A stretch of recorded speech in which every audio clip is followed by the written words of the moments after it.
already 6:20. Let's start now.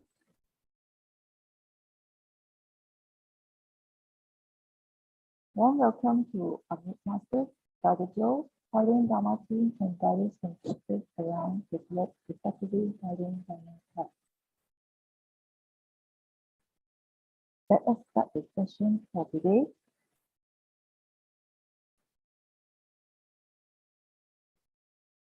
Yeah.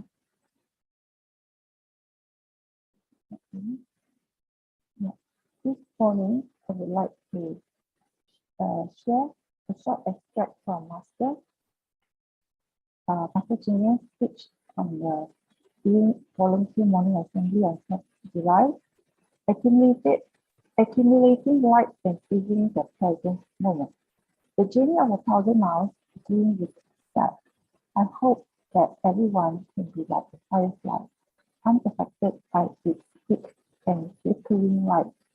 We should learn the spirit of little ends and not be afraid of our limited strength. What's most important is to seize the moment to do good. Let us also learn from history and cherish every step that we have walked on our path to understand the vast and broad world of Tzu Chi. Grateful to Master Tzu Chi.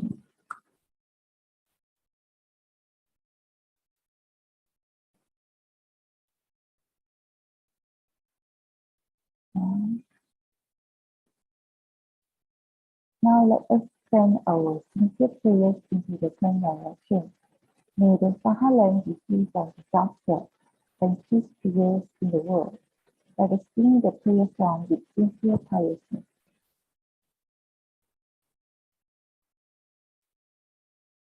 In my heart,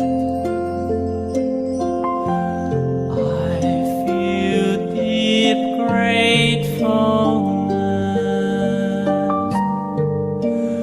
All my heart is filled with sincere prayer.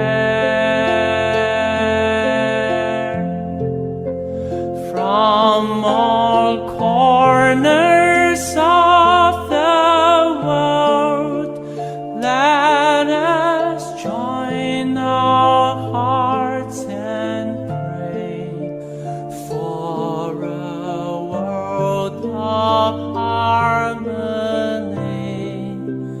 and peace. From my heart,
mind be purified, may there be peace in the community, may there be no disaster in the world.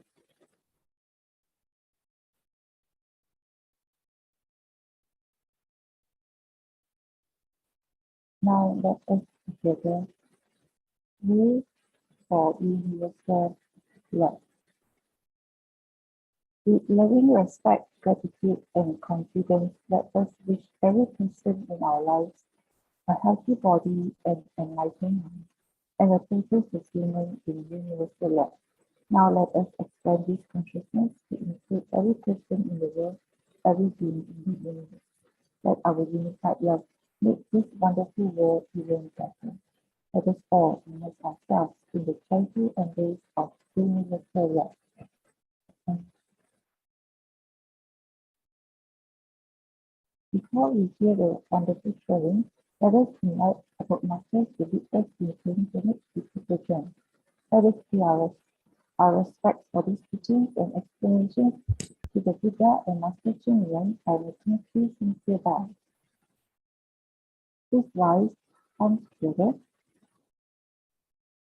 close bow. Second bow, third bow. The vow and the vow to deliver our masters to join us today.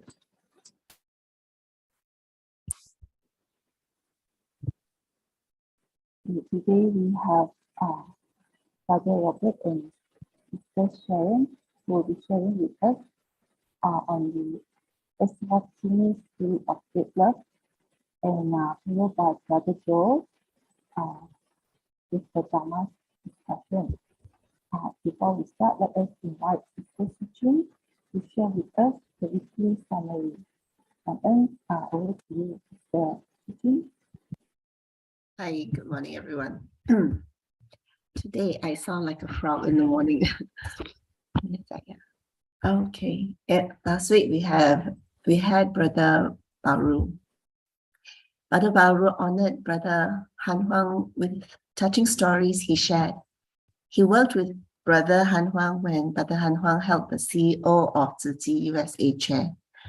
Brother Han Huang was not just a colleague, but a real friend of the family, who would engage with his daughters with all his people charm and great personality. He had the ability to talk to anyone, anytime, due to his unwavering compassion. He knew how to treat each person with his heart and loving communications. As a leader, he practiced leading by setting an example with his actions. People gravitated to him without suspicion or hesitation. For though he may be gone from this earth, his deeds speak to us still. He left a legacy so touching and true, and to his successors, big shoes to fill. Though Brother Baru lost a brother in this life, it is a shame. The bond they shared will make sure he meets Brother Han Huang in many lifetimes again. Then we had Brother Tzu Chi, who spoke about Zimbabwe. Zimbabwe is a poor country devastated by tragedies, many in a row, bringing untold sufferings few of us here will understand or know. Brother Tzu told many stories of many families, volunteers through his encounters, from distribution to healthcare, to farming, to management of water. Too many projects were done by the Tzu Chi team in helping the locals. I will summarize a few without any specific focus. 1,000 aids were prepared post-Cyclone Idai, but 3,000 came, doing more with less. The tasks to remain vigilant and diligent were all the same. Tzu Chi always distributes aid directly to people without a third party. Many NGOs came to give, but few would do it directly. The locals can feel, and many are touched. So much, hundreds of volunteers came walking many a kilometer march. As Tzu Chi intensified their work, even government officials joined the relief. Locals helping locals, Tzu Chi also taught the real meaning to give. Perhaps one of the most meaningful gifts from the abode was the know-how to find water sources from underwater nodes. When clean water flowed, for a lot of people, it was the first time they tasted water so sweet and pure that many of us take for granted. We have to be reminded to cherish water, for indeed it is a valuable resource. Seeing water so scarce and precious made the 200 wells built a treasure of course. 7 years in Zimbabwe have resulted in many positive projects done. Building the right foundation with love and compassion paints a better future for everyone. That's all from me today. So thank you to all for listening. I pass over to Sister Su Ching to introduce the next speaker. Thank you. 感恩 so much, Sister Lily, for the great start, and Sister Su Ching for always giving us the wondrous summary of last week's session. It's like bringing alive last week. I think time passed so fast. We are most grateful today to have another two awesome sharers also talking about this master always referred the volunteers in Africa as the Hei Zhenzu Black Pearl. Master yesterday also mentioned about this during the new moon, Luna Master during the discourse also mentioned about Africa, the suffering of Africa, because the continent is the people are poor and the weather is so hot. And we look at nowadays, there's even heat wave. So what's more, it's added to their difficulties. And we are most grateful today to have the brother, both Brother Robert and Sister Sharon, our most beloved Australia, my brother, our Australia. Great exemplary bodhisattva. They are really close to Master's heart. Now they are serving in Africa. It reminded me of during one of the morning wisdom at dawn session, the Master mentioned about this Buddha. His causal ground was the seeds of compassion, great vows of compassion. Okay, without much ado, let us invite both exemplary bodhisattva to share. Over to you, Brother Robert and Sister Sharon.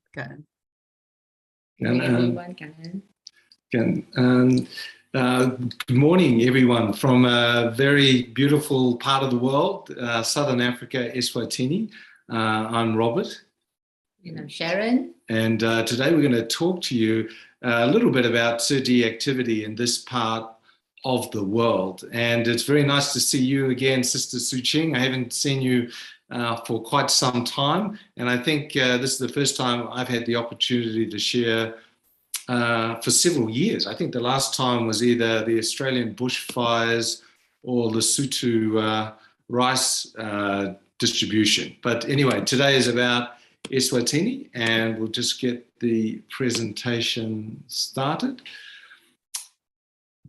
Let me just get rid of that. Okay, here we go.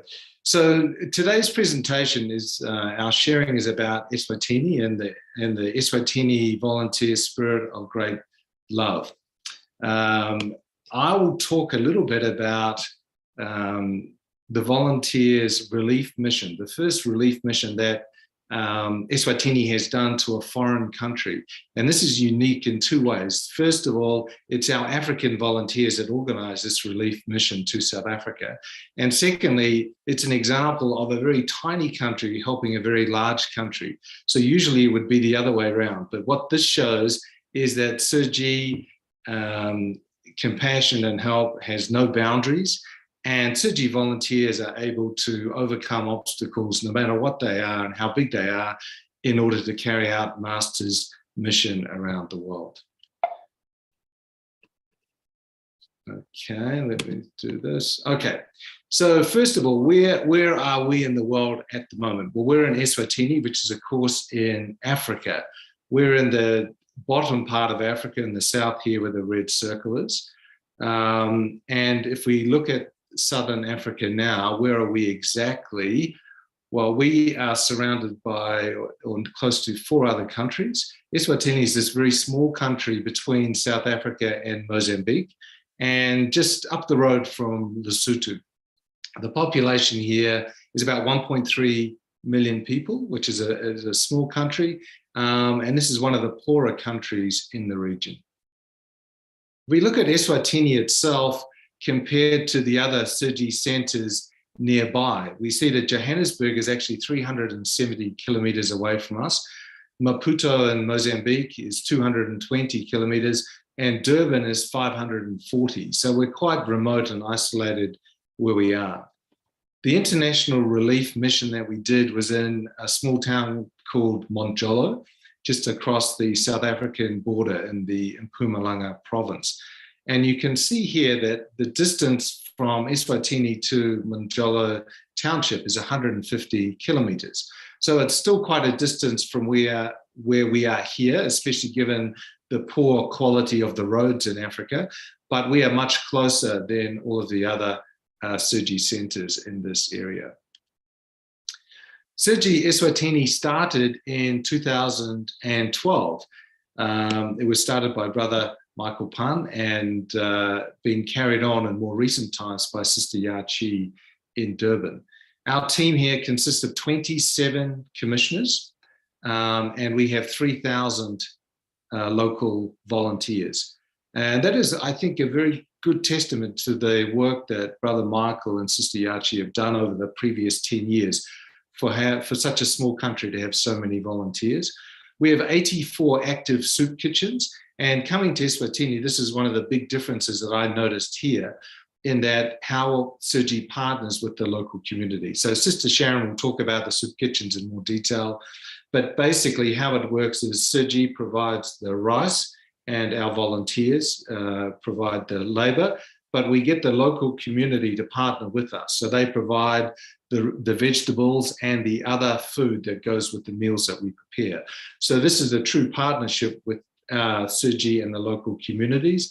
And this is really Tzu Chi helping local people help themselves. In May of this year, we did our first international relief mission from tiny Eswatini to South Africa next door. And as they say, a picture paints 1,000 words. So I'll show you now a video. This video is about 7 minutes. So hopefully with the buffering and what have you, you can see our relief work from start to finish.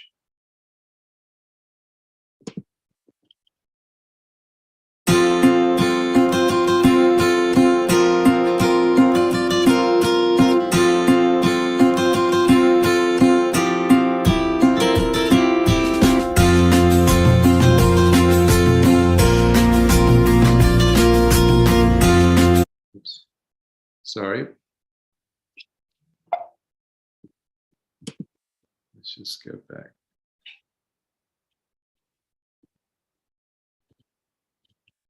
What's going on here? Yep, try that one. No. Sorry, everyone, we've got a few technical problems.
sorrows and pain. Bless us all with joy.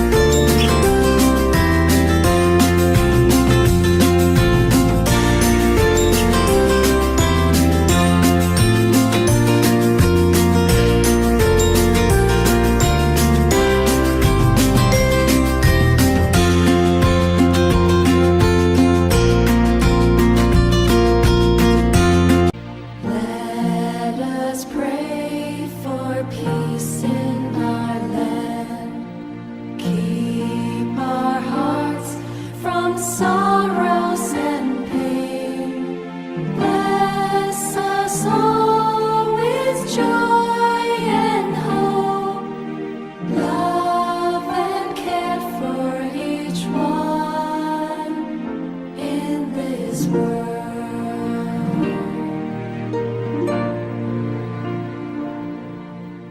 Let us pray for peace in our land. Keep our hearts from sorrows and pain. Bless us all with joy and hope. Love and care for each one in this world.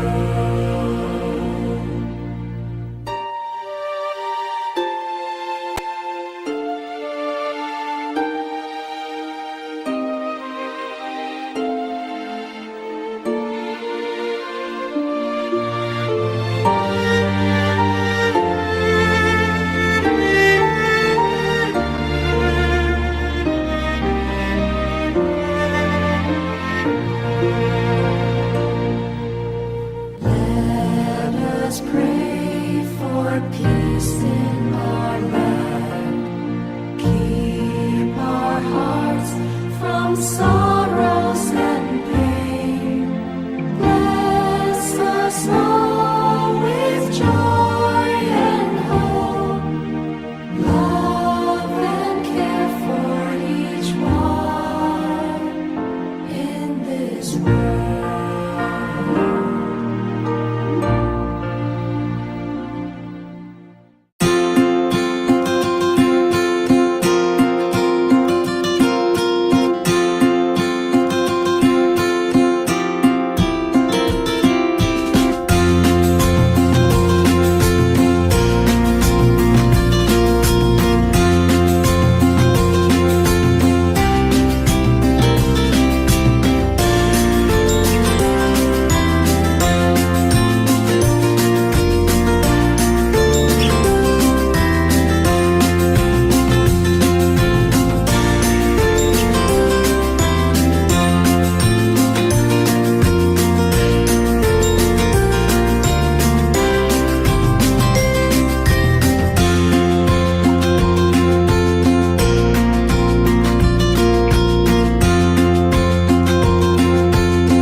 Well, I hope everybody enjoyed that video. I know it's quite long, and usually I would be reluctant to share such a long video, but I did that for a couple of reasons. The first is that usually when you see relief missions being done around the world, you just see the actual handing over of the rice or the relief, and we thought it'd be a good idea to show you the start to of the whole process, and so you can hopefully feel part of our relief mission to South Africa and experience a little bit what it was like for our volunteers on that visit.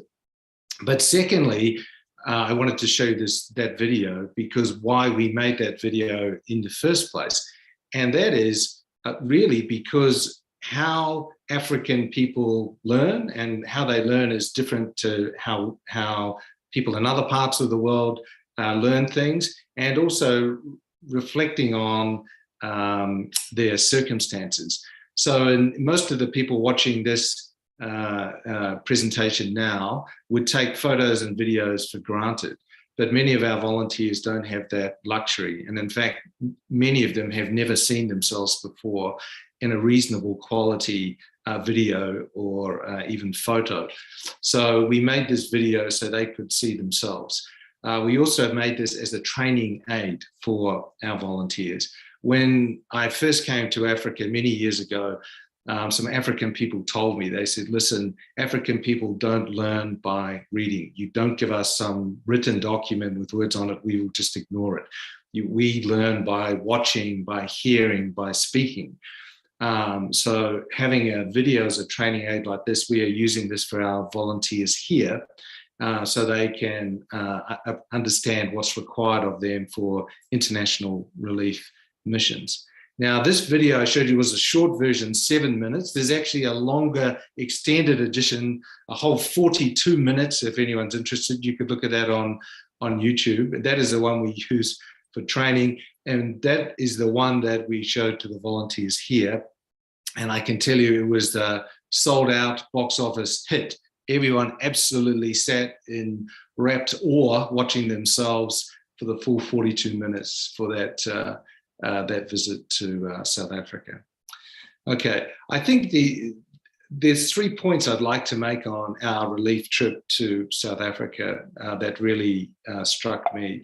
The first is that our volunteers are truly happy. When they're doing Tzu Chi work, they are very happy. I think if watching that video, you can all agree, everybody is always smiling, laughing, having a good time. And they really feel this Dharma joy carrying out Tzu Chi work. And this picture here is still obviously of the video when everyone was dancing on the side of the road. And this shows the African volunteers' spontaneity. We crossed the South African border. Many people, they have never left their own country before. Eswatini is a very small, so it's, I'm guessing, similar in maybe a Singapore. Yet people crossed over the border for the first time on this mission. And it really sunk into them that they were in a different country when we saw the street sign telling us that Barberton was a fairly close 107 kilometers away. So the volunteers asked the driver to stop. They all jumped out and started dancing spontaneously together in harmony. It was a very remarkable sight to see, and something that will certainly be with us for a long time. Secondly, you know, what's really struck both of us here is the compassion and commitment of our volunteers. And it's really second to none. There's two that we have to really single out, and these are these two sisters here. The first is Sister Tembi on the left. Shortly after we left in the morning, so we were driving to the border to cross into South Africa, she received the phone call that her brother had died that moment. So she had to make the agonizing decision whether she should continue on the mission with us or go back and spend time with her family at this very sad time.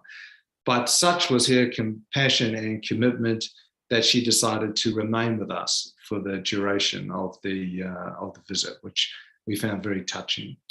Secondly, Sister Rhoda, the lady on the right, she is a sprightly 76-year-old.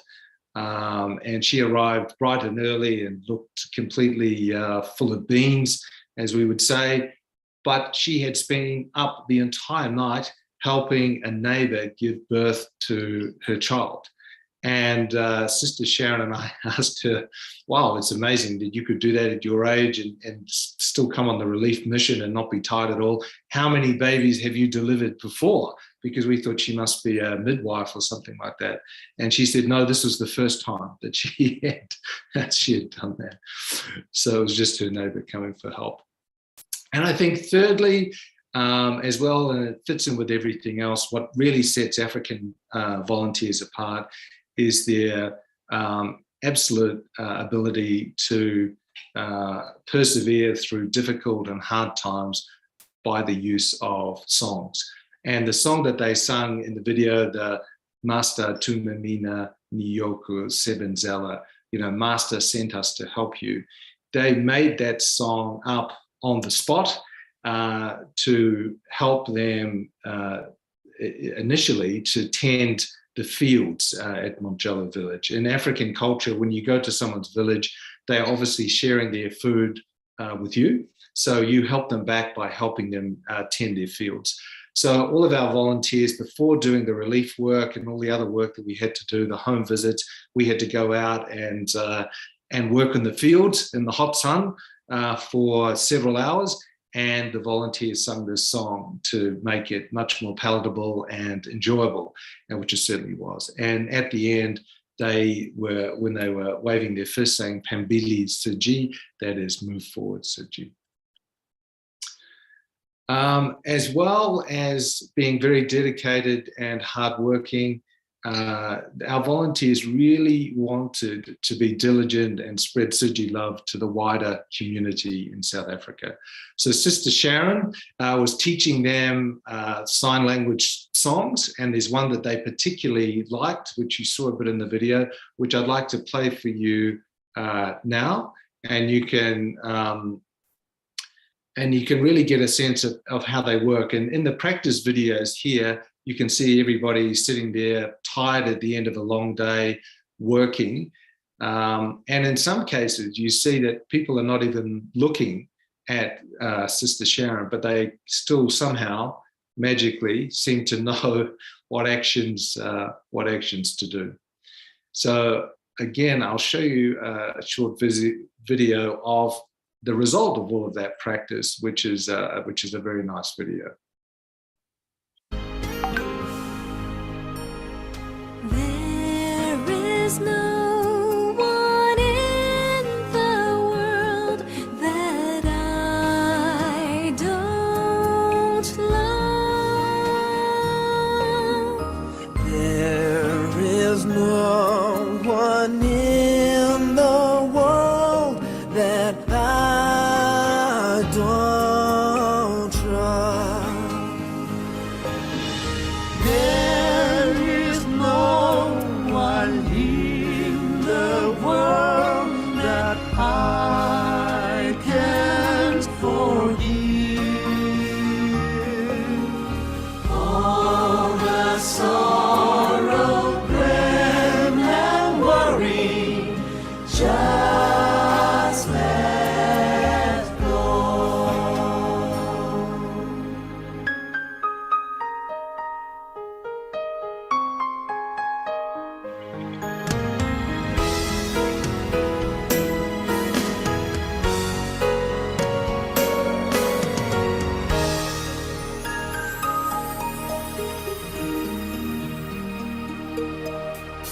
There is no one in the world that I don't love. There is no one in the world that I don't trust.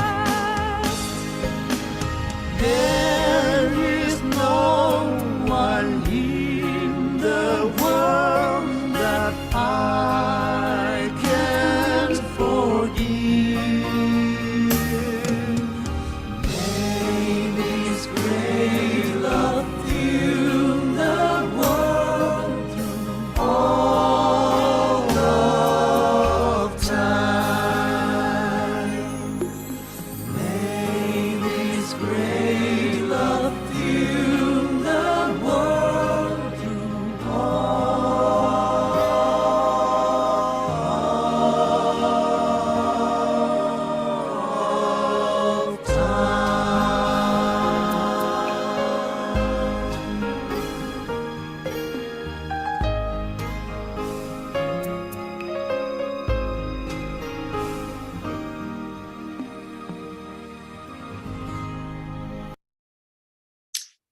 I think everyone would agree that it's a very nice video and shows the great result and shows what happens when you do practice and practice. And this still shot here, I think, really encapsulates the rugged and raw beauty of Africa.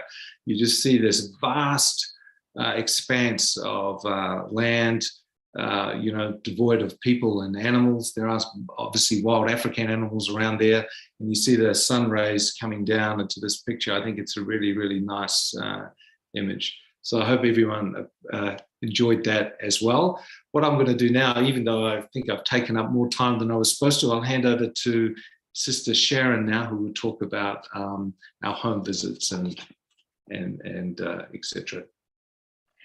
Follow on from, hi everyone.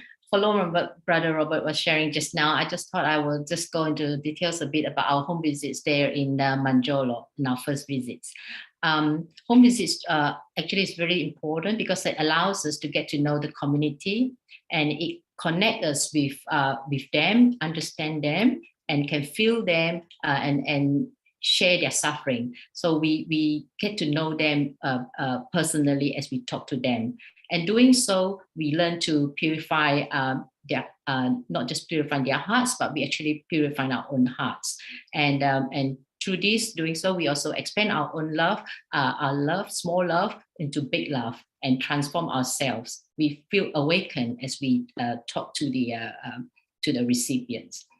This one is Gogo. Gogo means grandma. Here we like to call grandma Gogo. So Gogo, yeah, she's mentally disabled, elderly person living with a daughter and grandson who is also mentally disabled. So our volunteers went there, talked to her and understand her situation and so on, and engage and know and went back and think of how we can help Gogo.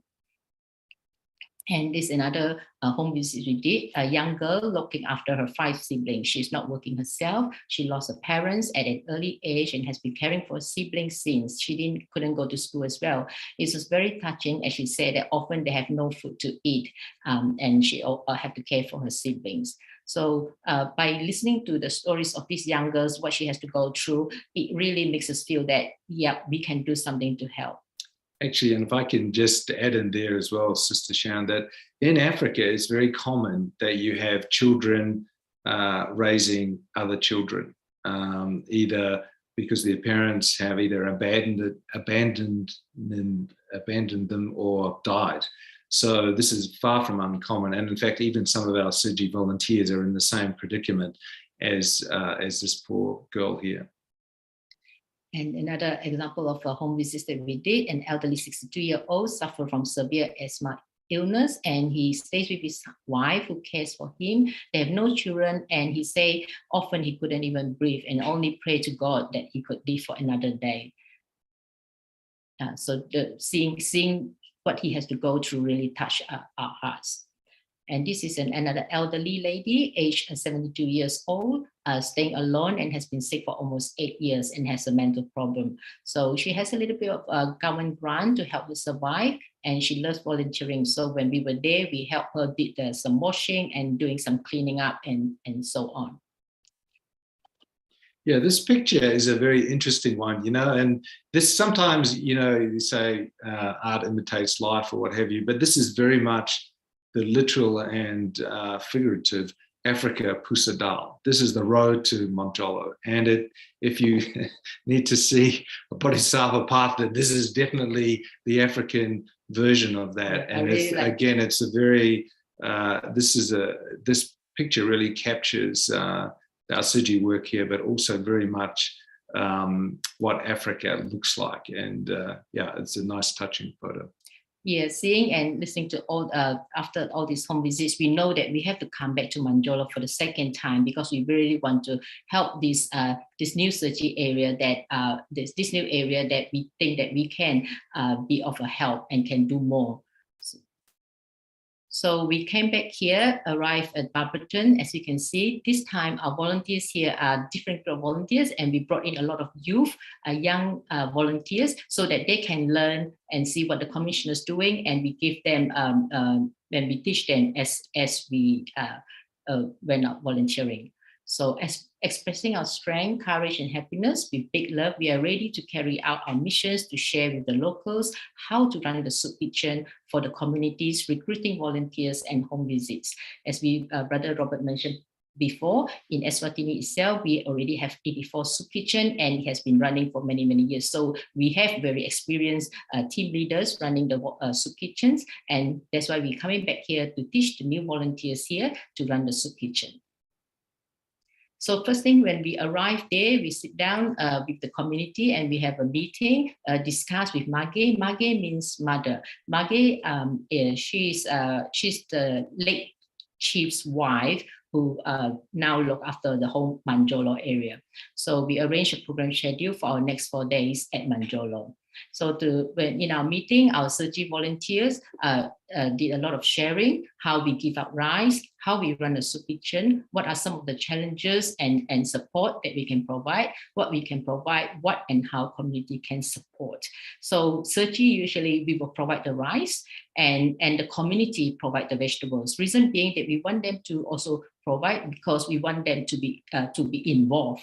So when they have to contribute with vegetables, means they have to grow the vegetables or they have to buy the vegetables, so means they are more committed to it. So we Tzu Chi also provide seeds and encourage them to grow the vegetables. So together, we work together. Yeah, and I think I just want to make one point on that as well, that Sister Chair made an interesting point. The head of the community was or is a lady, the former, the late chief's wife. And this, again, is another good insight into African culture. Africa is a very patriarchal society, so it's very male dominated. However, males have very poor health outcomes and tend to die very early. So in Eswatini, the average life expectancy for a male is around 52 or 53 years old only. So that's only 2/3 of other developed countries around the world.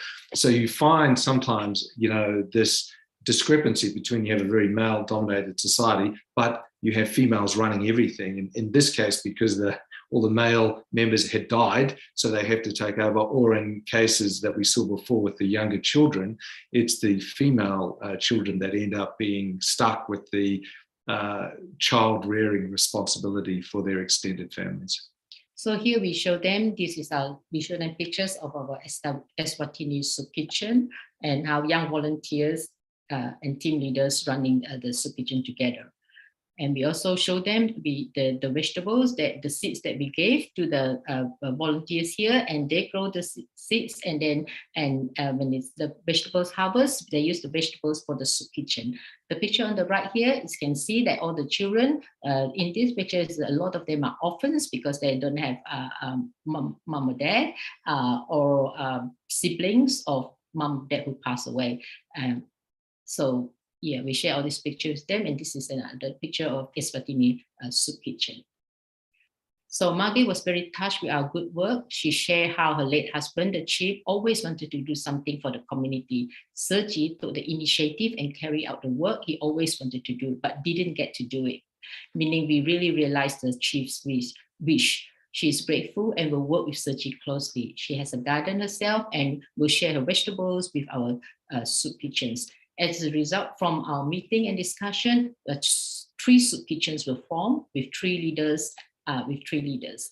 Now this is a picture of us with our new soup kitchen leaders. There's volunteers Gubini, Gudinsa, and Tambi. Again, you can see all the youth right at the front here, and they were really excited. They also want to learn at the same time. And this is the first night when we arrived to the area we're going to stay. Margaret is very kind, and she said we can stay at one of the guest house. So actually we don't have many things there. So we borrowed things from the community hall to bring it to the kitchen area here. I like to point out this picture because as you can see, there's a little branch there, a stick. That's because when we arrived there, there's no spatula to cook the rice. So our Tzu Chi volunteers are very, and everything is okay. They say, no problem, Sister Sharon. There's a lot of trees out there. Let's just go and get a branch. And so we got a branch, and then we sharpen it, and that is our spatula to cook the rice. And at night, in this place, there's no electricity. So we spend a lot of time sharing and learning from each other. So it's a lot of a close bonding time together. So the first thing the next morning, all ready for the day. We woke up early, make breakfast, and ready to go. So ready to carry out our mission to spread love and to purify hearts via home visits.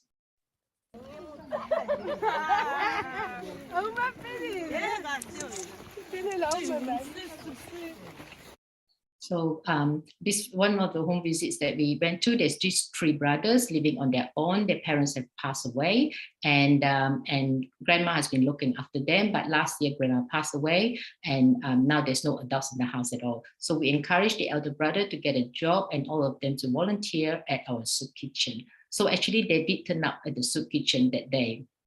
So it was a really cold morning as we do home visits. As you can see, we walk a lot in this area. We just have to walk from one house to another, which you can see, I haven't seen the next house yet. So it's just quite far from another house.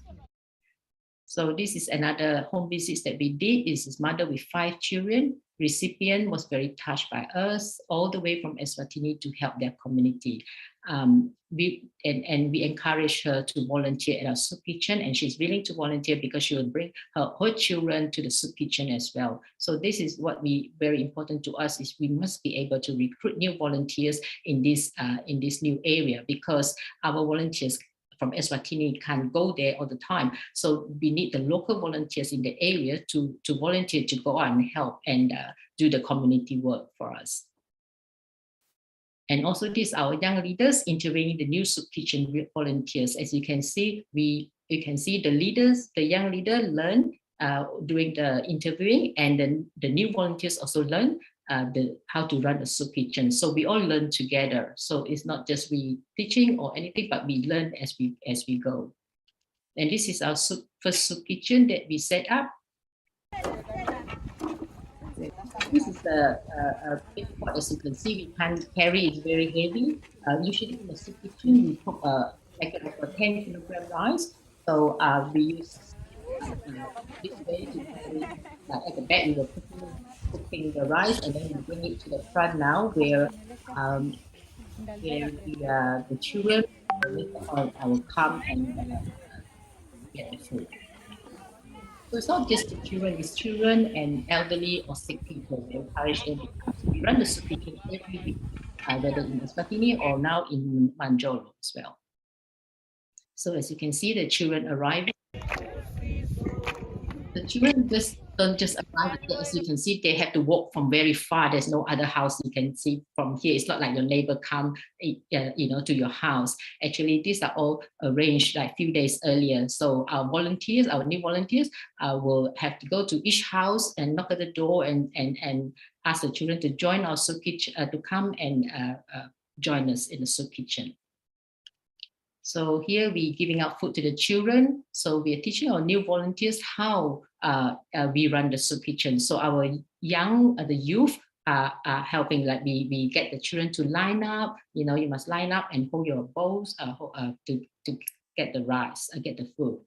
So here we are giving out food to the children. As you can see, it is very simple. We usually have 2 pots or sometimes 3 pots. One pot is rice and the other pot is vegetables, usually cabbage or spinach, or if it's not, it's beans.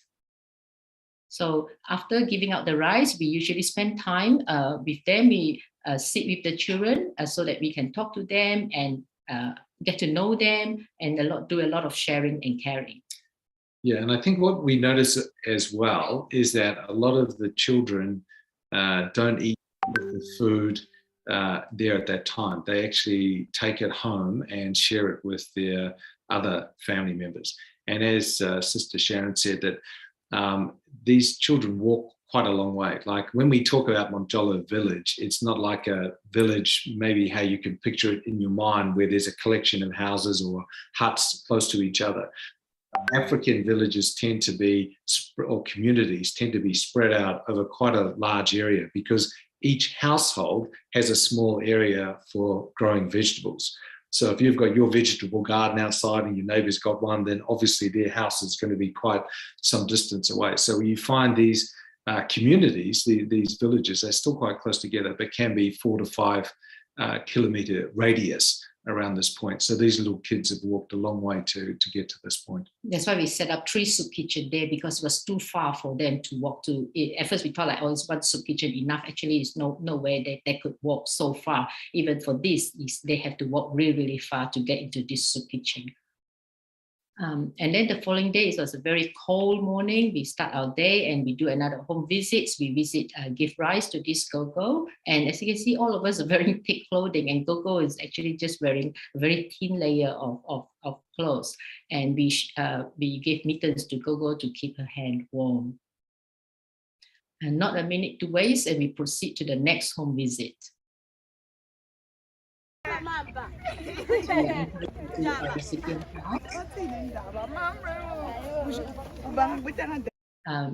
And this is another home visit, a mother and daughter recipients, both sick and daughter not working. So again, we have our young volunteers. We encourage the young volunteers to talk to the recipient. So if making mistake is okay, but by talking to the recipient, they learn how to do more home visits.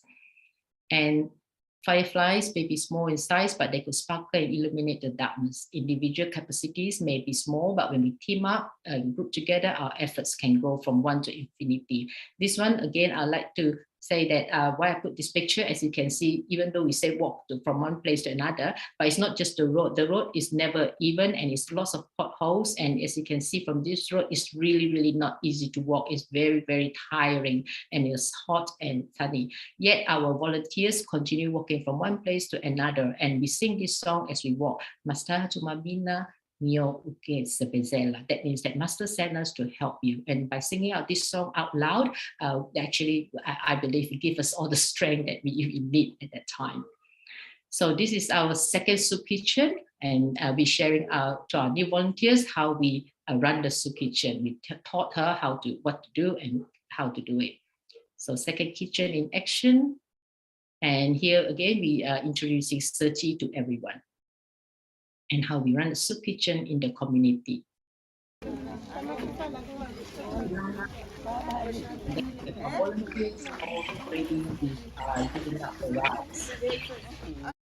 So this is our new 3 recruits volunteers and running the second soup kitchen. So we let them do it themselves, and they know how, seeing how we did it.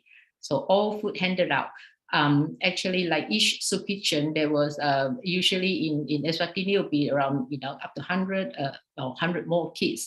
But here we have around 60, 70 children in each soup kitchen, and some of them still coming when we left. So you can see that so happy with the camera. So this is second soup kitchen. We took the photo every time. We taught the volunteers to take photos so that we know that they are the number of children come to collect meals on the day. And by foot, we're walking back to the main road. Again, you see like we walk quite far a lot of times. So we were very tired whole day, walking and talking and cooking, but you can see the spirit of our volunteers in the back.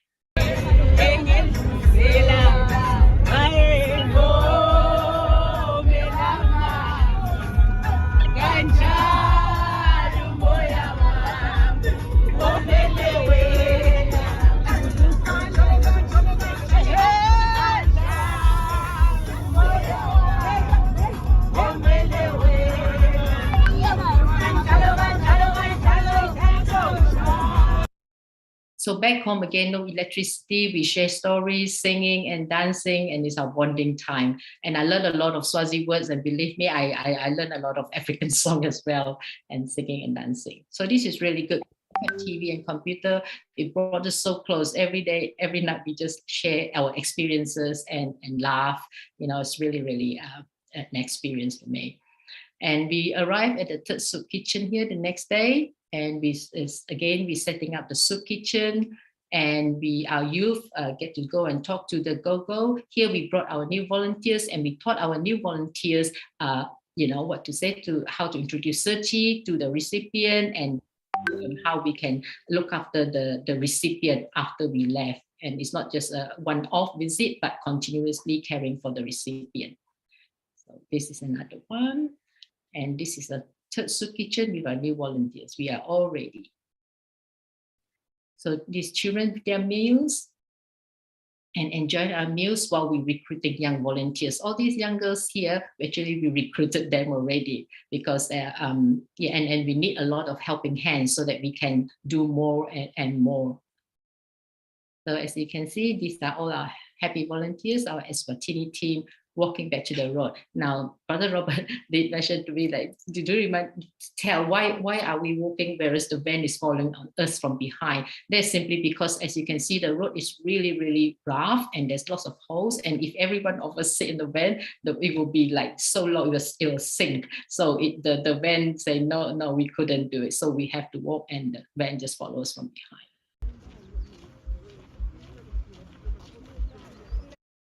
So if I have a little bit of time, I will share this. This is back home. It's my turn to dance. They surprised me, our sisters, and grateful to all the sisters for making part of the song. And they got me this Tradition. clothing and.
So what I want to say here is that actually all these songs are made up and they are really, really clever. They are the producer of all the songs, even the song, the Maska to Mamina, is all, the lyrics are all, they're made up and they can sing it so well. So it's really, really touching to see how, all the sisters So back home again, there's no electricity, but we never stop working. Without electricity, we still, like, as you can see, these are all the senior volunteers, and then we sit down and share we are writing reports actually, and before we forget all the home visits that we did, what we did for the day.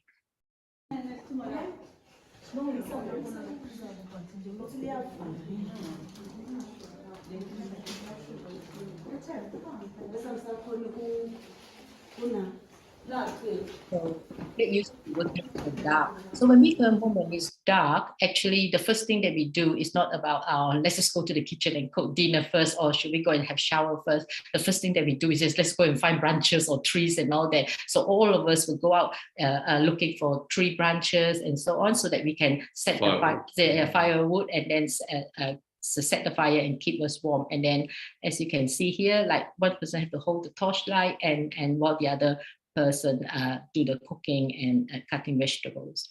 I must say here, I want to share with everyone is that for some reason, every time when I eat with our volunteers here, all the food really, really tastes yummy, and the cabbage tastes so sweet. And I don't know because we are I'm hungry, or is it because of the happiness being together and working together, doing Tzu Chi together, and we eat together, we sleep together, and we even have, you won't believe it, we share bathroom together, and one person brushing the teeth while the other person, having shower. So because of the lack of electricity and then no lights and no hot water, so everything has to be done fast. So here we are. We all sleep together.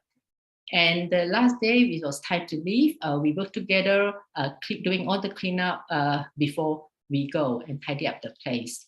So this is us ready to leave.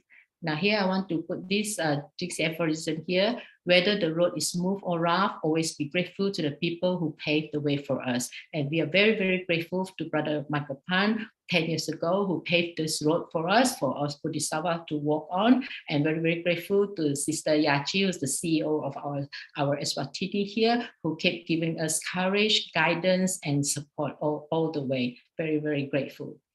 And here I also want to say, to a beautiful heart, everything appears beautiful. And this is one of the things of aphorism that I really enjoy, really think that it is beautiful. And in this short period of time, we set up Tzu Chi in our new area across the border. We recruited new leaders, new volunteers, and taught them how to reach out to the community and running the soup kitchen, do home visits, to relief distribution. We share our love with them and purify their hearts. So we feel that we have exercised all our 4 missions. In charity, we identify and connect and reach out to those who need help. In medicine, as we do home visits, we identify those who need healing. So healing may not just be eating, taking tablets or so on, or taking medicine, but actually healing can be in the form of words of comfort, love, and care that we provide, especially, and you see a lot of young girls who have babies. We comfort them and ask them to come and do the volunteering works and join Tzu Chi. In education, we did the soup kitchen. We share how we done the soup kitchen so that everyone now can also do the soup kitchen, grow vegetables, and join in the activities of Tzu Chi as we do the soup kitchen. And in humanistic, we lead and nurture role models of the society. As you can see, commissioners teach the youth how to do the work and let them practice and do the talking. Even though make mistakes, it doesn't matter, because only through learning we can improve. So next one. And I really like this, I love this Jingxi aphorism. Master say, in this world, there's no one I do not love, no one I do not trust, and no one I cannot forgive. We feel that we really transform ourselves during the whole trip, and also really connect ourselves to everyone in the world. Kanan, and thank you very much. Yeah, and I think I'd say as well that I hope that everyone's taken out of this some new insights into Africa and what it's like in our part of Africa. Obviously, not every part of the continent is like this, but I think one other, last comment I would make is that what we found in Eswatini, but also going to South Africa, that actually the people there are very receptive to the Tzu Chi message, and they want to improve. They want to help themselves. They want their lives to be better, but they just don't know how to do it.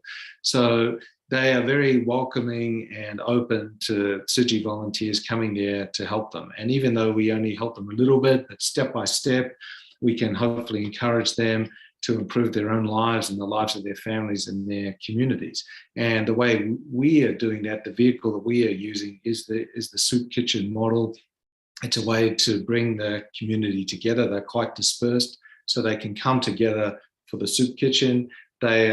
Because the food is cooked over an open fire, they must wait for that to be cooked. So there is an opportunity of several hours that the community is all together, which in most cases wouldn't happen otherwise. Maybe just church on the Sunday, but then there's not that ability for them to interact with each other there, listening to the pastor, but waiting for the rice to cook and the cabbage to boil. They can share and talk, and it's our volunteers have the opportunity to talk to the community, but also the community to interact with each other. Yeah, actually many touching stories, even in our Eswatini team here, our own volunteers here. So if you have the opportunity next time, we can share a lot of touching stories of Eswatini volunteering work in Eswatini. So not just stories from the recipients, but very touching stories from our own volunteers who has transformed herself and become our volunteers. So hopefully we have more opportunity next time. We can share more.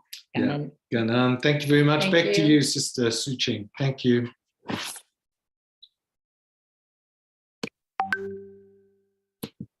Wow. And Brother Robert and Sister Sharon are most heartwarming sharing. Okay, let us invite Brother Joe to guide us this morning. And over to you, Brother Joe. Yes, absolutely. I think amazing to hear all the stories. And I love how towards the end, where Robert mentioned that it was because of the waiting for the cooking to be completed.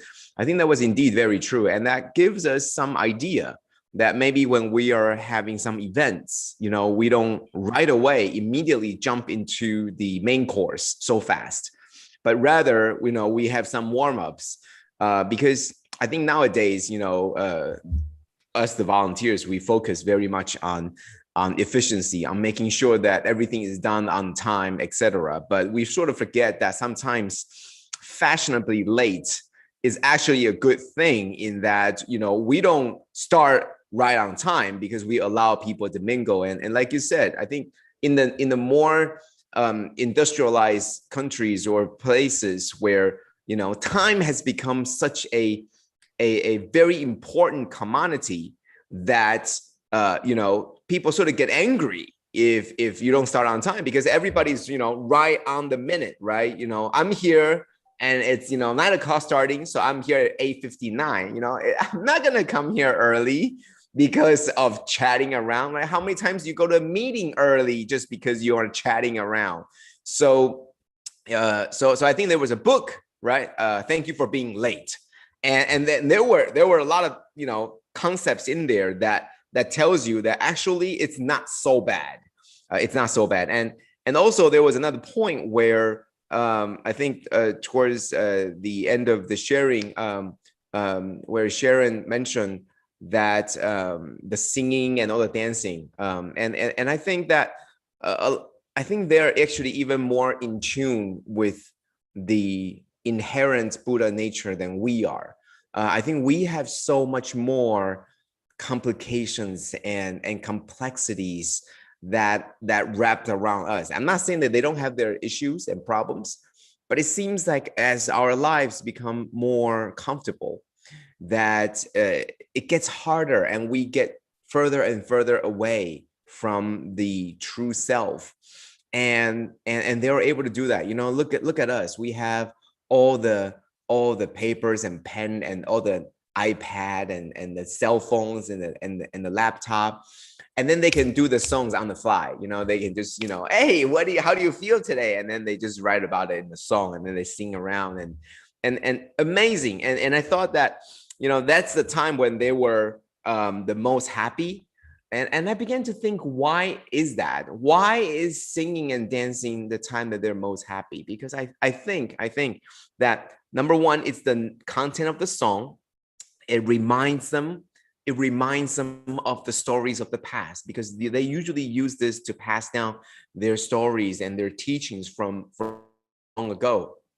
And so when they're singing, whether it's the stories about their teachers or the stories about their ancestors or the stories about their parents, I think they go back to their ideas. So I you see all these African volunteers, whether it's I remember their old name. I think it was Eswatini. So it's Eswatini, right? So now it's a new name, but Swaziland, right? And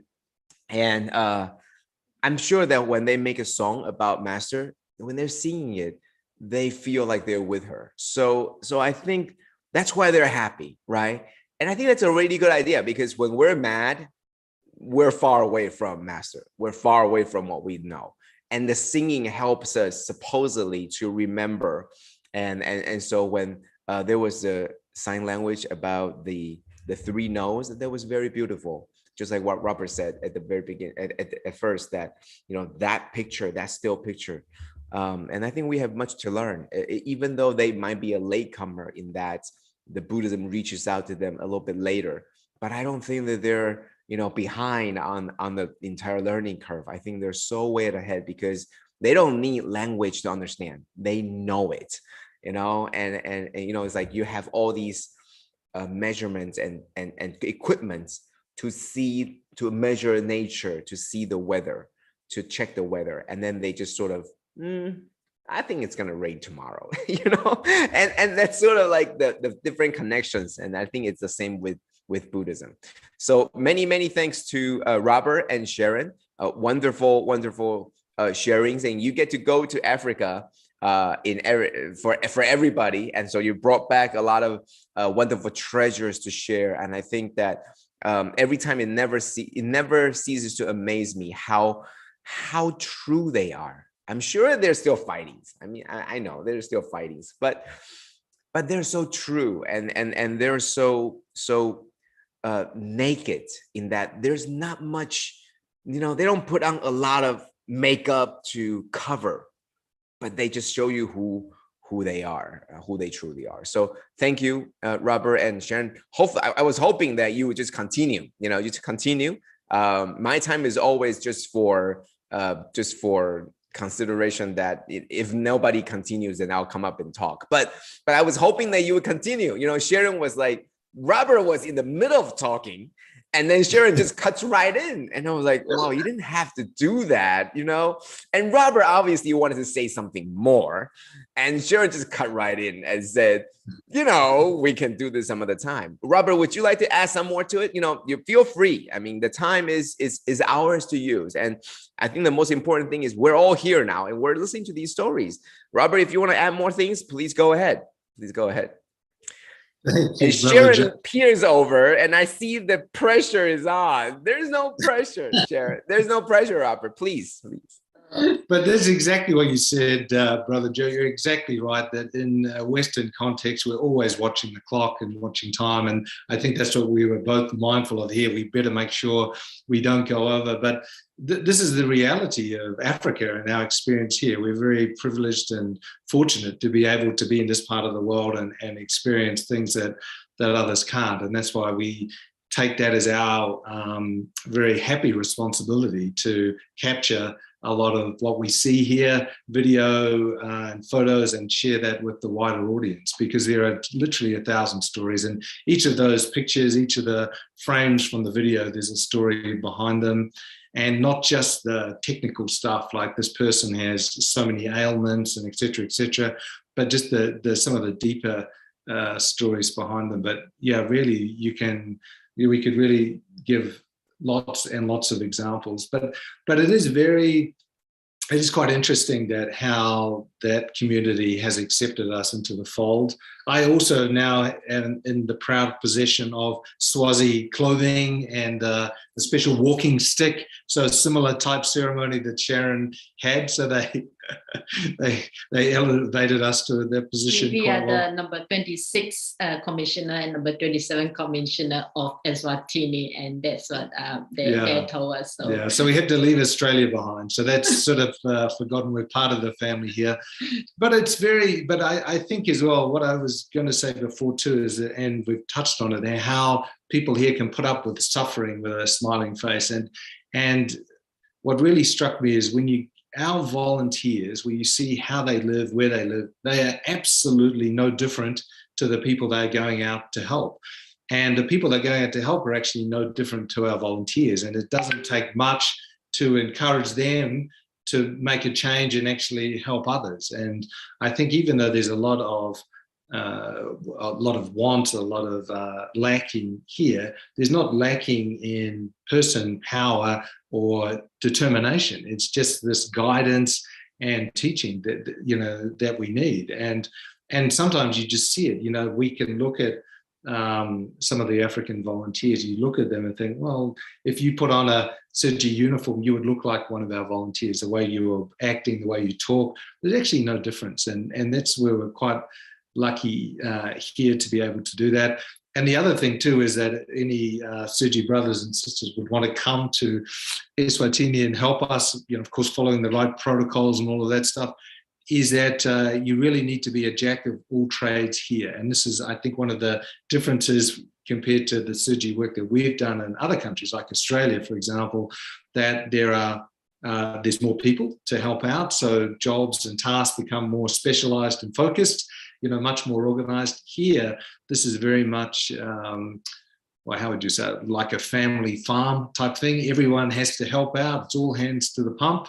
And everyone has to do everything from changing the flat tire on the car up to, writing the reports and doing all the rights. And the African volunteers here never say no to helping.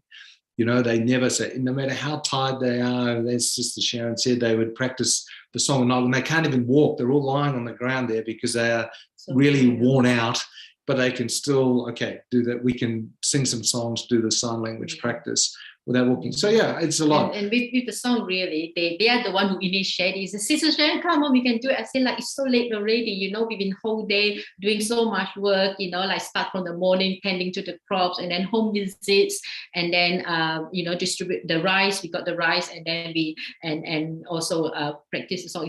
Been a very long day, but they said, no, we want to practice so that we are ready to share Master Great Love song with the community when we do the rice distribution, which we did, and we share with the community, and everyone actually did the sign language as well, following us. So it was really, really touching for me.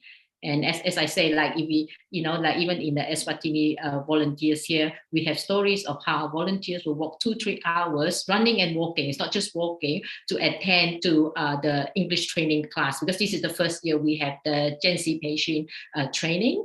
So we can conduct it because it's the first year we got the computer as well. So we can do Zoom to Taiwan. So we can actually listen to sharing from masters and sharing from shared speakers from all over the world. So everyone just, you know, it's not really easy for us to like, oh yeah, we just drive and then go to the Tzu Chi center to listen, or we can even Zoom from home. But today it's like walk and run for 3 hours. And I'm talking about not young one, 20 years old, I'm talking about like 70 years old and 75 years old, go, you know. So it is really, really touching. I'd like to share more next time. And it's simple things like that, isn't it? I mean, this is the big change, actually, Brother Joe, that you are now a familiar face to the volunteers in Eswatini, because it was only several months ago that that we helped get them online. So laptops, Wi-Fi access, things like this, and even though here, you know, people take photos on their phones. These are very simple Android type phones.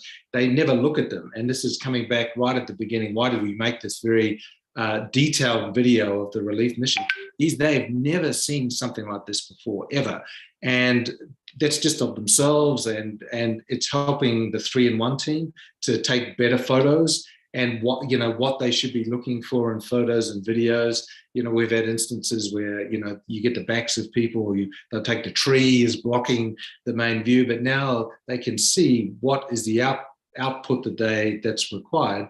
It's helped them a lot. And then the second element is definitely becoming part of the wider Tzu Chi community internationally via online. The online medium. That is definitely a big change, because here 70% of people have no electricity at all. So, and our volunteers are from that majority of the population for the most part. So it's light years ahead of what we've done. But to their credit, what they have said to us many times is that they want this new online communication channel to be a two-way street, because they feel they have a lot to offer the international brothers and sisters in Tzu Chi as well, which, I mean, we would definitely wholeheartedly agree with that as well. So yeah, but I think that is enough for us today. We could talk for hours and hours, and I know you'd be kind enough to let us, Brother Joe, but I think we can call it a day now, maybe. Yeah. Well, no, thank you, Sharon, Robert. Before you guys go, actually, I did have something prepared, but I have more questions that I want to ask. So Sharon mentioned that, you know, and also Robert mentioned that they have to walk, you know, several hours. And I think we hear a lot of stories about how they actually stay overnight. They got there a little bit early, you know, on the previous day. And then they sleep over in maybe a storage room or somewhere, or in a car, or next under the tree. And then when the time is right, it was maybe about in the morning, maybe 3 or 4 or 2 a.m. And then they began the class, just so that they are live, you know, in Taiwan, so that they can have this streaming or connecting. I want to ask, what if in the future, and I'm sure it's going to happen, that the transportation improves, you know, like what we have today, right? Or what Robert said, that Now that we have the communication tools, now we have the internet tools. So they don't have to walk 3 hours. So then maybe they only need 45 minutes. Or they don't even have to come out. You can just gather some people at some places and then you do internet, right? With their diligence. And I think there is a very, very strong contrast. I know I see them here in Taiwan too. The volunteers in their 70s, they are reminiscing about 30 years ago, how there's nothing. And they work so hard and they would drive, 2 hours or 1 hour just to go to a different town because there's Tzu Chi there. And that's where they got certified. And now things have become so easy. And yes, you reach out to more people, but somehow that is different. Somehow the newer generation that comes after that, maybe the older generation won't change. They will still remember the days of the 3 hours walk. But now the newer generation would just be thinking, well, yeah, of course, why do I need to prepare 3 hours if I can get there in 45 minutes? You guys, that's back in your time. Yeah, you start walking when it's 9 p.m. You get there at midnight and then you sleep and then you get up and you do this. But I don't need to. We don't need to do that. And then somehow something gets lost. What would you think of? What do you think about that? I mean, you're seeing the most, I don't want to say primitive, but you're seeing the most original, where we used to be. Not me, but Taiwan Tzu Chi also. And I'm sure in many places, especially probably in Australia. In Australia, there is, even more further away. And there's no Tzu Chi people there in your town. Then you got to go a long, long way to the next place, to Sydney or to Melbourne, to somewhere far, far away just to get that book, right? And now it's not like this anymore. So what do you think about that? I mean, is that something that's good, a blessing, or how do we hold on to that? What do you think? I think it's an interesting point. The one thing that the Africans can do very well is, even though they have almost no form of communication and they are physically dislocated from each other, they somehow manage to keep each other up to date with things. And this is maybe touching on your point. We don't want to lose some of the good things that they've got. Definitely this continent needs to develop and needs to be, and a lot of things need to improve. But there are some things that work, and like how it works, like the soup kitchens is a classic one. How the kids know to come to a brand new soup kitchen from kilometers away when it's only been set up a few days before. How did that message get out there without any form of, of modern communication? I mean, there's not people playing drums, or not that we can hear or anything like that. But yeah, they've got some way. There are, they talk to each other, inform each other, and that's how they all connected. We don't connect as well as them. The one neighbors know from far away, another person will know, because they talk to each other and they treat each other like family. It's like everyone tells you, there's this soup kitchen here and all that, we go and help. And I think this is also really like from the volunteer that I just mentioned, the 2 to 3 hours walk and run to our center. Actually, she really appreciates, even after all the hard work of finding out, she arrives and she really appreciates being able to attend the class. And she keep apologizing. I'm so sorry, sister. I said, no, don't be. You just sit down and relax. It's okay. We can tell you what's been taught. But she appreciates the opportunity to come and watch the screen, listen to master teaching, and so on. Whereas we all may take this for granted. Well, they did. I mean, she was definitely, and not just her, but some of the other volunteers, I think, were shocked when they realized that the Zoom was two-way communication. I think initially they thought this was just watching TV or a movie. And then when people started talking to them and waving to them, it was a nice experience. But you'd see things like that. So that's really quite good. So that's part of the drive to come. But I think a lot of there's so many contrasts here in Africa. I mean, there is this ability to work together and communicate, but actually, definitely in this part of Africa, Swazi culture is very individualistic. So, and that is because of poverty and a lack of resources. So you keep it to yourself first, your family second, and your neighbor not really, so there is this hoarding, not sharing, slightly selfish mentality in their culture here for part of it, resource related. But then you have this other part that they're very sharing and open, and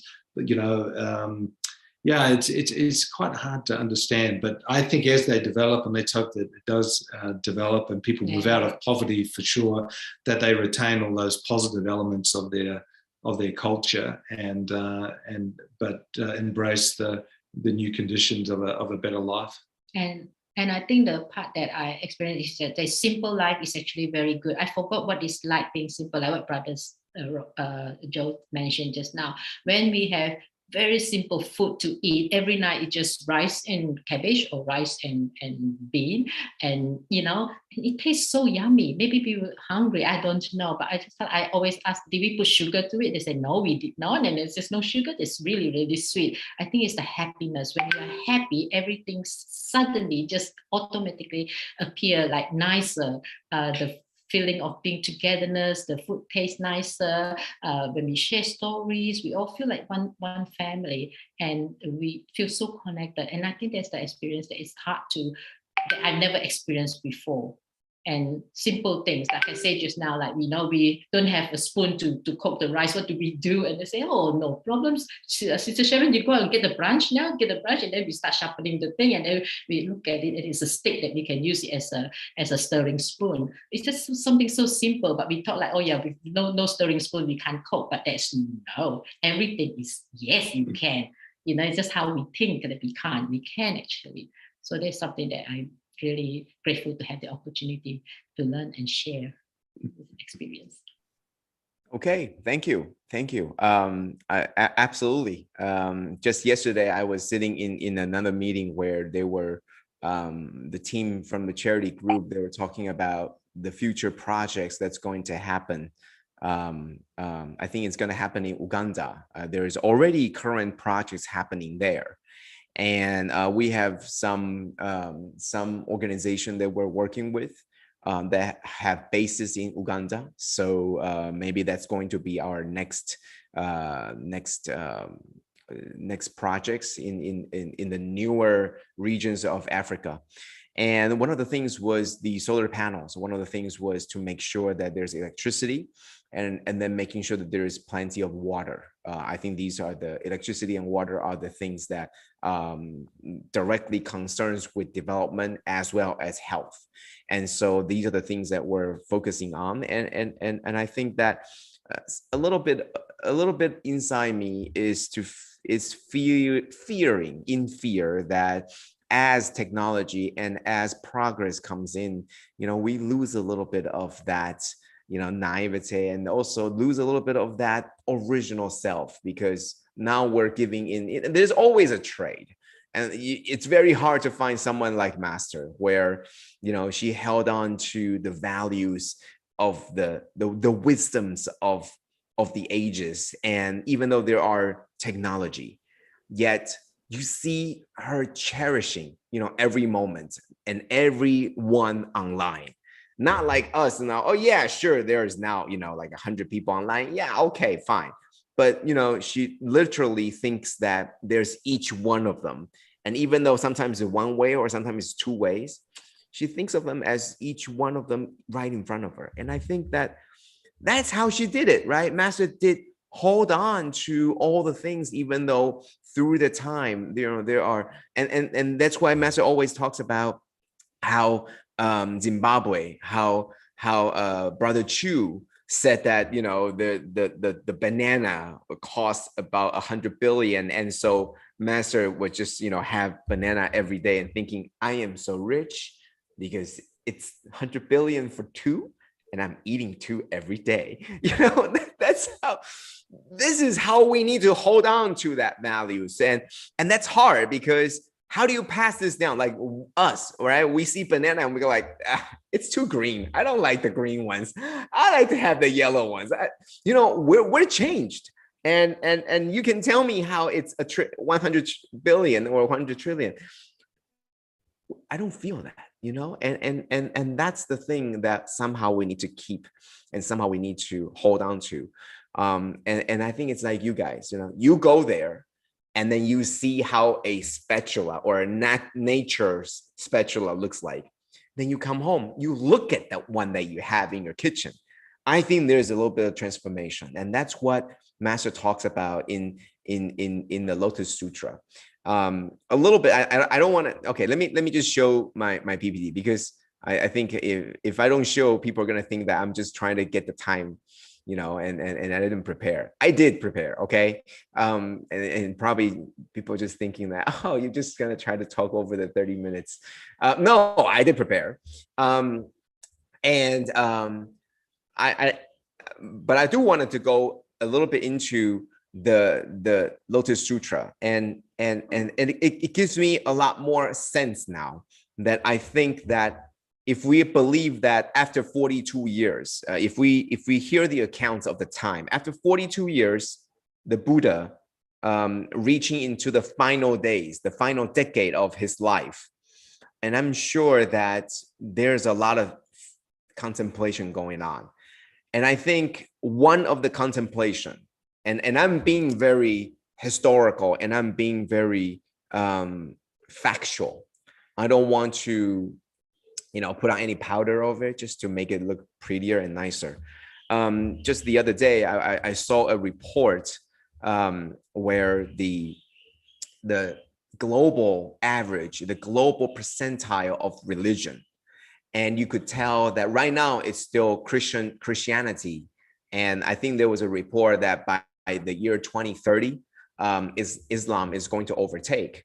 But whoever is at the top, it really, it's important to know the trend in the world. But you see that the Buddhism is really down on the bottom. And also, yesterday I heard them reporting to Master about India and also Nepal, and they were saying that the percentile of the population that is religiously Buddhist is 0.1%. That means out of 1,000, you get one person, right? So that's the ratio. And I think that going from there, if you go back 2,000 years, I also think that at the end, towards the end of until the 42nd year that the Buddha was preaching, I also believe that the Buddha sensed that there is a problem, because the spread is not enough, or the people that are supposed to be spreading this idea and teaching isn't enough. Number isn't enough, and the teaching is not solid enough. So there is a real danger in not getting the words out. And therefore, we have the Lotus Sutra, which I think is almost like a playbook on how to do this. And it comes up of a very important time when everybody knows, all the people here knows, that the teachings is important. You need to help others. You need to do good, and you need to be selfless, and you need to put down all your, all the bad things, let's say, and you have to have the three no's, right? I mean, these are the very, very true teachings that crosses time, right? They're timeless. But Buddha also realized that the word wasn't getting out. Why? Because the people are difficult to change. It's inherently very difficult to change. And so you have a lot of the disciples that are afraid. They don't want to go into the masses. They don't want to. They just think that, Master, what you teach, I understand. And I'll do my best to practice what you teach me. But to the Buddha at the time, it wasn't enough. You've got to do more than just know it yourself. You need to be able to teach others. Yet it feels like the teachers aren't ready. The material isn't ready, and they don't have the tools to teach. They know, I always say that to know is one thing, to teach is another, right? You could be a college professor, but it doesn't mean that you know how to teach. You're just very good at what you know and what you do. It doesn't mean you know how to teach. And usually that's what we say in the universities. We always have an excuse for not doing well in class because that professor doesn't know how to teach. Because he might be very good at his craft, but he doesn't know how to teach. That's why we, the student, get bad grades. But anyway, so the whole point is that need to get the words out. And everybody's very good at it, but they don't know how to do that. Therefore, we have the Lotus Sutra, which talks about the ways to go into the people and go into the masses so that you could share with them what you have taught or what you were taught and what you have learned. And that's where you have all the 7 stories and you have all these interactions so that people can have these ways. For example, the very first story is about the burning house. What is it about? It's about you can't force people to learn what you teach them, but you have to give them what they like. You have to give them according to what they have the affinity to, so that they would be able to accept your ideas and teachings. So Lotus Sutra gives you a lot of different ways to deal with the difficulties in going into the masses to share an idea, to share with your teachings. So that's where you have all the parables. That's where you have all the stories. And that's coming from a very practical and very factual way of thinking that towards the end, maybe when the Buddha was already more than 70 years old, Buddha sensed that the way that it was going out wasn't enough. That's why in the Lotus Sutra, there were a lot of points about you need to teach, you need to share the story. It's not enough that you know. It's more important that you share. And through your sharing, you will learn more. Other people will learn more. And then you get to learn more, and then you get to share more. And whoever gets to learn more and share more gets to learn more and share more, and then do more. And I think that was the very important point of this sutra. And I wanted to go into the very end of my presentation here because I've already used up all of my time. And I want to get into okay, let me just. And so today I was originally going to share that the tools that the Buddha gave us towards the end, after all the things were done, the Buddha spoke these verses to explain again. And you see this a lot. You see the Buddha recite, you see the Buddha re-explain. And it's not even the Buddha. Sometimes it's the disciples. They would recite the verses again. And there are a lot of thoughts about why this is the case. And obviously, one of the main school of thoughts about why the verses are always recited and always re-explained again is because that back in the time, there was no writing, and it was all depending on the verses, how you make it into the verses that's easier to memorize, or you make them into songs to memorize. So after a certain time, you would sing it again, you would say it again. So then the people listening would be able to sort of memorize that, and then they would have to do it again. So there were a lot of these recitation of the songs and of the verses to help with the memorization. But furthermore, I was thinking that in chapter 2, there was, after all the things that we talked about earlier, the tools, all the different things, there was this repeat and re-explain. And there were many reasons. And one of the things was to strengthen the memorization. But also, I think that was very important. After what was said, you re-explain, you summarize what was said, sort of having a closing remark, or you summarize what was just said, and then you're moving on to the next part. Or it was also very important that while somebody is summarizing, you have a chance to contemplate what was the important thing that was said. What was the important thing of today's sharing? What Robert said, what Sharon said, what was the thing that caught your attention? What was the thing that really got you, thinking about and thinking about and memorizing? Maybe you had the very similar experiences too when you were young, when you were little, etc. So summarize what was said and gives us a chance to contemplate about ourselves, about what was learned. and then supplement what was not said. And I think that even when the Buddha was doing the recitation or re-explain, there were many things that were new. You know, even though it was like, oh, the Buddha wanted to explain again, sometimes the ones that appear in the verses are not exactly the same as what was said before. So sometimes you needed to also supplement what was not said in the very first go around. You have to supplement it with what is said right now. So these are some of the things that I sort of thought about why the Buddha would always re-ask or reset certain things. But the very last part, I think, is different time and space. I think that, for example, Robert and Sharon sharing with us today, probably that some of the stories that they share with us, they were the stories that were shared to them by others.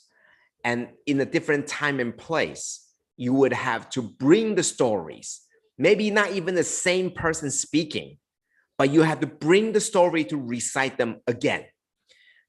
Maybe it happened a month ago, maybe it happened 2 months ago, maybe it happened a week ago or yesterday. But to reconnect what happened last time to what is happening now, you have to recite again. So it gives me another perspective that perhaps the entire Lotus Sutra isn't what we thought. It's a continuous happening. You know, you wake up in the morning, you listen to Lotus Sutra, and then you finish at noon and everybody break for lunch and you take a little bit of rest, and then you continue again, and there will be Lotus Sutra again, and then you will go on until dinner time, and then everybody had to have their own contemplation and meditation, and then the next day comes again, and you go your Lotus Sutra. I don't think that's what happens. I think what happened was that there were a lot of breaks. You know, maybe one day in the morning, it was talking about the parable of the burning house, and then it would skip maybe 3 or 4 days until the next part continues. Therefore, you need a lot of recitation of what happened before to summarize what happened before, what was said. And then everybody have a chance to remember what they thought about. Or maybe for some people that weren't there, they would sort of, oh, so this is what happened before. Now let me continue. And sometimes every time that was said, every time the same thing was said, something will be added. Something will be a little bit different, you know, because maybe time and space, maybe what you learned yesterday changes what your perspectives were, something that will be different. Or maybe it was just too long ago. Maybe it was last week. So you have got to repeat what was said before. So out of all this, I really think that the Lotus Sutra is a very, very, very, very down to earth, because I believe that it was cut out of a lot of interactions. So for example, I believe that when the Buddha teaches the student that you can use the 3 cards, right? The burning house, how do you get the children out? You can give them the 3 cards according to what they like. Now try it. And the students will go into the community, go into the people and preach to them, and then use the same idea that the Buddha taught them in the parable of the burning house. And then they would have their ideas, they would have their feedback. They would come back to the Buddha, and then they would share, Buddha, it worked, it really worked, it was really working really well. And then there will be some people that says, Buddha, it didn't work. The 3 cards, they just don't want to come out at all. I thought that's what they like, and they don't like it. I don't know what's going on, etc. And then the Buddha would listen to them and then respond to them by giving them the next tools. Now you try this again. You try this with these people, and the Buddha will try to explain to them how to do it. And that's where the second story comes out, right? The third story comes out, the 4 parable comes out, because it was through these interactions. But the entire sutra didn't cover all that conversation. So we only get pieces of it. And that's where we thought maybe it was continuous. I don't believe it was continuous. I believe that that's where we need to keep on reciting it. So once again, the story is happening in Africa. We need people to recite them, just like the Buddha's teaching needed people to recite them. And when it's recited, every time it was something added, And every time it gives us a chance to contemplate. And every time it's a different person talking, a different perspective, but the same wisdom throughout. And I think that's how the teaching and the wisdom gets passed down. So using this and complementing the stories that we hear today from Robert and Sharon, hopefully that we get a better understanding and a better view on what Lotus Sutra is trying to do. It's definitely giving us the tools so that we won't be afraid to go into the people when we know there are going to be a lot of people that oppose us. We know that there's going to be a lot of challenges, but that's what the Lotus Sutra is. It's a tool book to allow us to learn the ways to communicate with those that don't agree with you, to communicate with those that you would like them to know more about what the Buddha teaching is. So let's learn these stories, and let's learn from these stories the tools and techniques of the Bodhisattva path. Okay, that's my sharing for today. Thank you so much. Thank you, Robert and Sharon, for your wonderful, wonderful sharings, and look forward to the next time. And thanks to Sister Su Ching for arranging this wonderful sharing, and as well, thanks to everybody that's online. Thank you. Wow, thank you, Brother Joe, for the most amazing, insightful guidance. Wow. Okay, now I will never look at the repeated verses the same way again. It's so powerful. Very kind. I think through Brother Joe, hopes that Sister Wen Yan, just now Sister Wen Yan posed the questions to Brother Robert and Sister Sharon, because of the she saluted salute Brother Robert and Sister Sharon about this great courage, and she asked, how do you unite them? Do you speak their language? The distance is so far. The road condition is so bad. What makes you have so much of courage? I guess Brother Joe in a way answered it because Sister Sharon and Brother Robert used very well Master's teachings too. Through this wondrous Lotus Sutra. It's a tool book. So through learning and applications of the tools, that's why they are unhindered, and they have this great courage to enter whichever places it is. Very kind. Also to Brother Robert and Sister Sharon for all these amazing and wonderful stories. We trust there'll be more to come. So we will wait for another powerful session.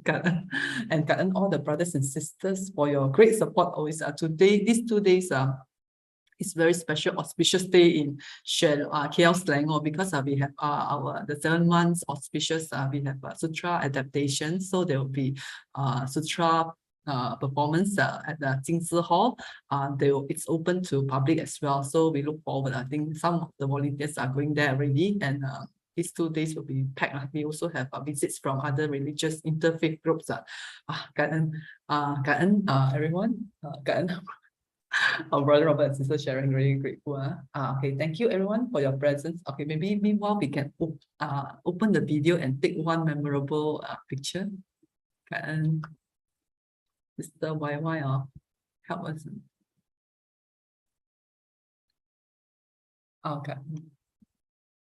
Oh, Sister Abby, you're at Jingzi Hall already. Oh, no wonder. Okay, there are another group of people at this YouTube. I was wondering how come Sister Abby is not typing. Very grateful. Actually, every time Sister Abby will be there to accompany this group of people at the YouTube listening. For those who are available, they can join Cantonese Dharma group. They have Brother Bao sharing. We heard about the sharing of this journey with Brother Han Huang. Very touching. I think last week a lot of us teared. So for those who are available, can join the Cantonese side after this. Okay. Thank you everyone for your presence. Hopes that each of us could sustain the Dharma joy and take in another piece of masters and Hualien love to our life. Let us invite Brother Joe to lead us in making 3 vows to the Buddha and Sangren as we depart to apply these wonderful teachings in our everyday life. Come together. First vow. Second vow. Third vow. And everyone, take good care. Stay safe. See everyone next week. Take care.